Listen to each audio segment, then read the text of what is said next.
So we were trying to look at the impact of the introduction of Aadhar based biometric authentication in the public distribution system.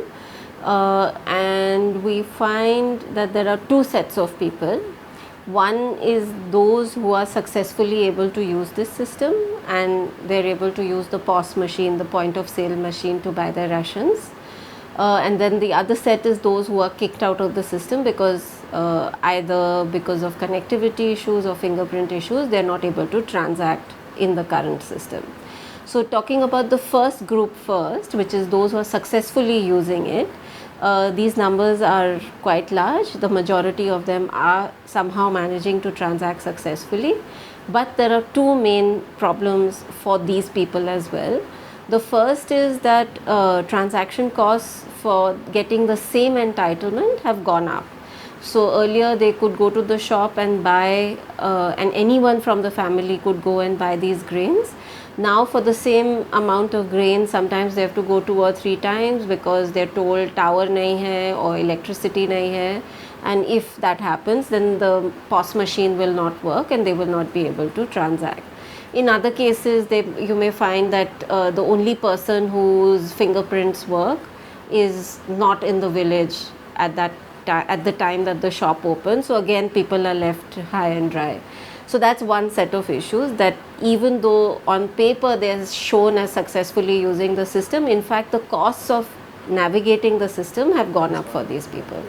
The second set of issues that these people face is that they're experiencing quantity fraud and overcharging. So earlier, when there was no biometric authentication, when they went to the ration shop, what used to happen is that they were made to either sign or put their thumbprint in a register, and then they would sign off on the entire quantity, their full entitlement, which could be 25 or 35 kilos. And in fact, the dealer would only sell them 22 or 23 or 32 out of 35 kilos. So what happens now is that the register, the old paper register, has been replaced with the POS machine. The dealer makes them put their thumbprint there, and he continues to do his dadagiri as before, which is to tell them that I'll only give you so much out of so much and the rest I'm not going to give you. So for quantity fraud, Aadhar makes this biometric authentication is making no difference at all. Similarly, with overcharging, like kerosene and sugar, for instance, the incidence of overcharging is quite high. People are being charged 35 rupees instead of 32 rupees. Even for rice it exists, but not as bad as it is in the case of kerosene and sugar. So now those who are not being able to transact, some of them are just people for whom the system didn't work this month, and maybe next month when they go, because there is a 1 month window for people to try again. But even if it doesn't work for 2 successive months, then basically these people have lost 1 month's ration, because that month then spills over to the next month, right? So these are people who have done everything that the government wants them to do. They are eligible according to government criteria. They are eligible according to a law that the government has passed. They have given their Aadhar number. They are willing to go and authenticate themselves, but because the technology is unreliable, for absolutely no fault of their own, they are getting bumped off their legal entitlements. Some of the villages that we went to didn't have electricity, so the dealers were going 12 kilometers just to charge the machine overnight so that they could use it the next day to transact. So if battery charge runs out, that's one problem for people. The second is that there has to be connectivity, because if it is an online POS machine, which is true for a large part of the machines that are being used, then at the time that I go to the shop, there has to be enough connectivity for the fingerprint to be uploaded and authenticated with a yes or a no message, and only then can you get your grain. So that connectivity is a second issue. So everywhere you go, people will say tower nahi aata. Then they go 2 kilometers away to some Maidan where apparently connectivity is a bit better. So all kinds of hassles for people. And then the third thing is that, of course, fingerprints sometimes don't authenticate. There may be connectivity, but the fingerprint has meanwhile either changed, or the quality of the capture earlier and now somehow it's not being able to match. And in some of these cases, they're even told to re-enroll their biometrics. So in that case, they'll be left high and dry until the new biometrics are uploaded, and then they try again with the new biometrics to see, if it matches up or not. So there are 2 or 3 layers of vulnerability in this technology. One is connectivity issues, and then largely related to connectivity, electricity, and then the third is the biometrics itself. In some cases, the state is also beginning to use OTP and mobile phones, but that then means that people have to have mobile phones. And many people do, but actually I think the impression that a lot of people in urban areas have is that everyone has a mobile phone, but in fact the ones who don't have a mobile phone are really the most vulnerable. And in these rural areas, we found very often that the only person who had a mobile phone might be the migrant, and so she goes away with the mobile phone, so they can't really use it to utilize this OTP facility. But nevertheless, because there are many different options available at the moment, one is that you can buy this month's ration, you have one more window of opportunity next month. Many shops are going offline or partial offline mode because of these connectivity issues. There's OTP facility, and there's also the facility that anyone in the family whose fingerprints work is possible, and they can go to the shop and buy. So because these different options are available, somehow people, even though it's causing them hardship, are at least at the end of the day managing to get their grains. But then there are these people who are completely left out, the 10 to 15%. And what we found in our survey, that many of them are really like the most destitute in the village. They are old people who are unable to walk, and earlier they used to just send a neighbor or a family member to go and fetch their grain for them, and that's a non-option now. They are people who don't have mobile phones. They're just too old to, and too poor to be able to afford even a simple feature phone. There are families with migrants. Yeah, they are the ones who are not able to use these different fallback options that I listed. Widows. I met a widow who said that before the Food Security Act was rolled out, she didn't even have a ration card. It's because of the Food Security Act that she was able to get entitled to these cheap grains. And before that, she used to beg. And then now what is happening is that only her fingerprints work. Her daughter's fingerprints don't work. Her daughter goes to school, she goes to work herself, and she's not in a position to be able to skip work.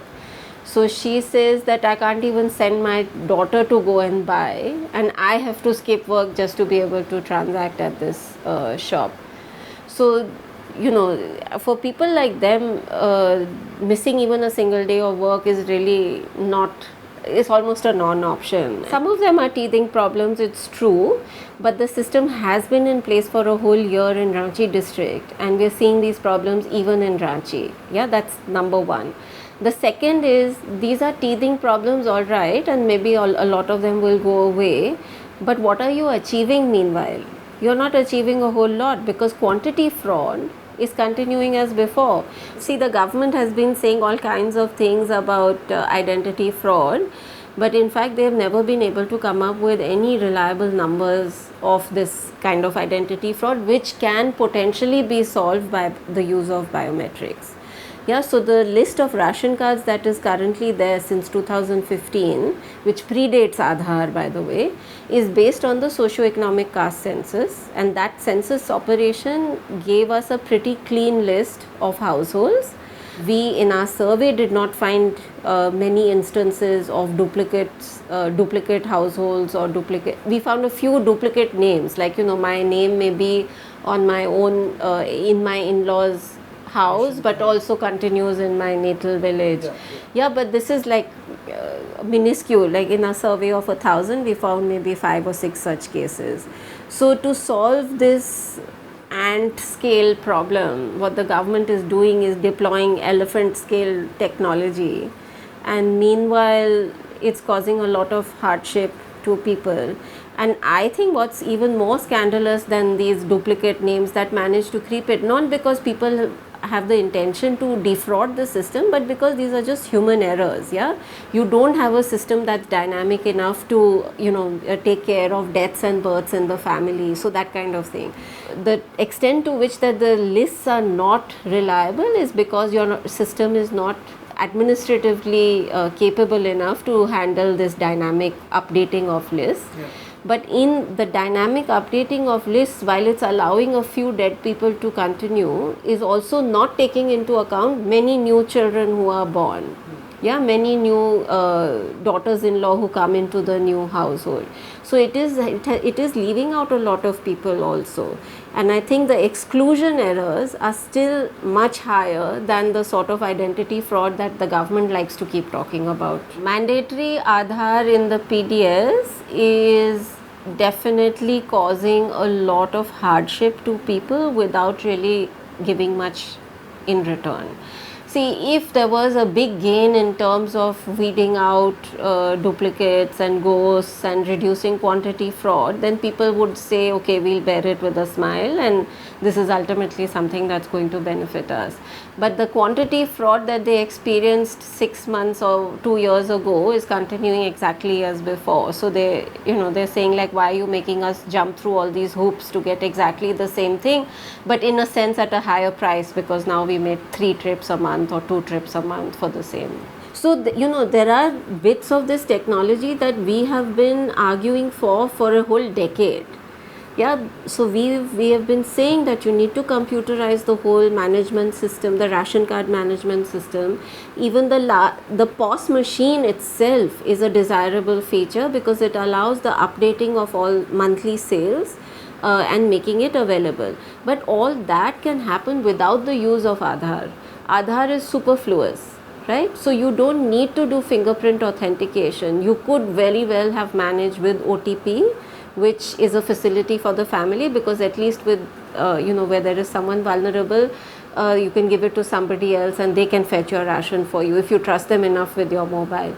So, or even better, I would say smart cards. In Delhi we use smart cards for the metro, we use it for Mother Dairy, and basically debit cards and credit cards are also the same kind of technology. So the use of smart cards would have been a much better option, a much better technological option for the sort of situations that we are talking about in rural Jharkhand as well as other states actually. And smart cards were being used and slowly spread out in Chhattisgarh until the whole push from the center came for Aadhar based biometric authentication. So the status of their smart card program is a bit uncertain. They've also been used they are being used in the PDS in Pondicherry. So it is a tested technology which is not cannot be held ransom to connectivity and fingerprint authentication in quite the same way that this current system is being held. So it will achieve everything that this one achieves without the sort of costs that are coming with it.